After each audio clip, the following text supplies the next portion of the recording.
Dear students, welcome to the classes of Array Academy. Today we will be studying journal entries. How to pass journal entries. The question is, journalize the following transactions in the books of Mohesh. तो महेश का आप लिखोगे journal entries in the books of Mahesh, transaction relating to fixed asset से ये concept है ये, बल्कि this is adjustment entries नहीं है, ये फिक्स्ड एसेट के ऊपर किसी जनरल पास होता है।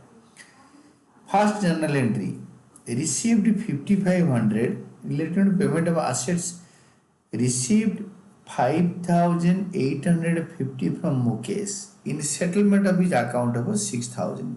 रिसीव्ड मतलब डेबिट व्हाट कम्स इन या increase in asset, cash account debited 5850, received इतना, in settlement of his account 6000। In settlement मतलब हमने उसका अकाउंट पूरा सेटल कर दिया इन द सेंस हम उसको डिस्काउंट दे दिया। 6000 का था अकाउंट, तो डिस्काउंट अलाउड अकाउंट डेबिटेड, 6000 से माइनस करो 5850, 150 is discount allowed.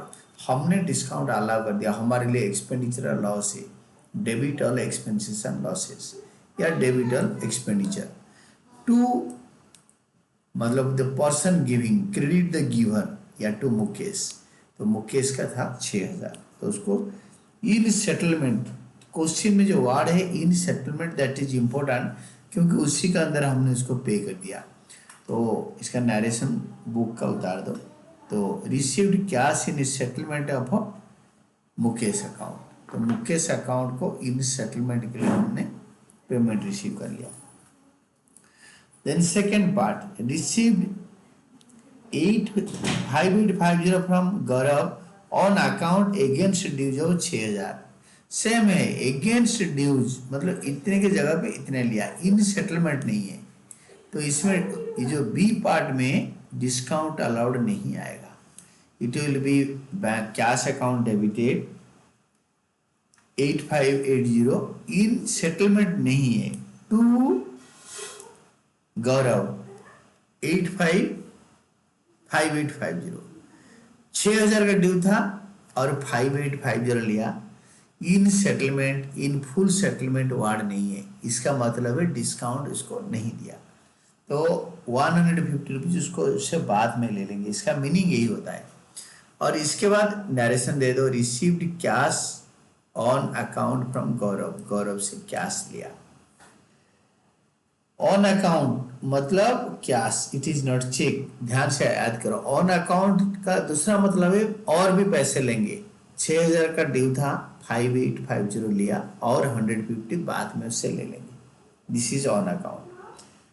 Then third, received first and final dividend of 60 paise in the rupee from the official receiver of Hari who owed 6000।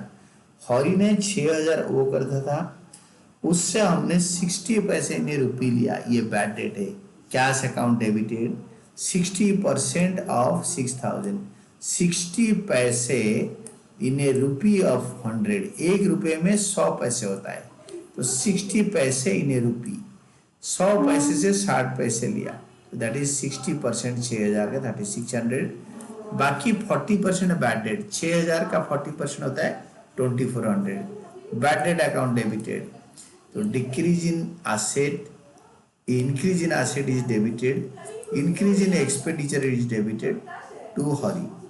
हरी होता है क्रेडिट द गिवर, या हरी हमारा asset था, हरी decrease हो गया। अब मॉडर्न मेथड या ट्रेडिशनल मेथड किसी में करोगे तो चलेगा, और दोनों को मिक्स करके अपना सोच विचार करके करोगे, but it is always advisable to do it in modern method. तो हरी एसेट था, तो credit decrease in asset. Narration लिखो, received in cash as a first and final dividend from Hari. First and final dividend मतलब Hari insolvent हो गया, 60 पैसे दिया इन रुपी, तो 60% 6000 का मिला, 40% डूब गया, हरी का टोटल ड्यू था 6000। देन फोर्थ में आपके आएगा paid 2880 to Mohan in settlement of his account of 3000, Mohan को पे करा, तो मोहन क्रेडिटर था, decrease in liability is debited, decrease in liability, तो मोहन डेबिटेड 3000। इन सेटलमेंट खत्मा कर दिया उसका अकाउंट, इसका अकाउंट पूरा सेटल कर दिया। कितना सेटल कर दिया ना, 2880 टू कैश, क्या दिया बताया नहीं तो कैश दिया होगा, to cash account, decrease in asset is credited. और इन सेटलमेंट मतलब मोहन ने हमें 120 रुपीज डिस्काउंट दिया, to discount received account, credit all incomes and gains. और नरेशन लिख देंगे, paid to Mohan in settlement मतलब डिस्काउंट दिया उसको, उससे डिस्काउंट लिया, इन सेटलमेंट मतलब उससे डिस्काउंट लिया, हमने डिस्काउंट दिया तो डिस्काउंट डेबिट, हमने इस केस में डिस्काउंट दे दिया मुकेश को, और इस केस में मोहन से डिस्काउंट लिया, इट इज डिस्काउंट अलाउड, इसके यहाँ पे डिस्काउंट रिसीव। और ये डिस्काउंट तभी आएगा जब लिखा है in settlement. Then last one, paid 2880 to Brij on his account of 3000।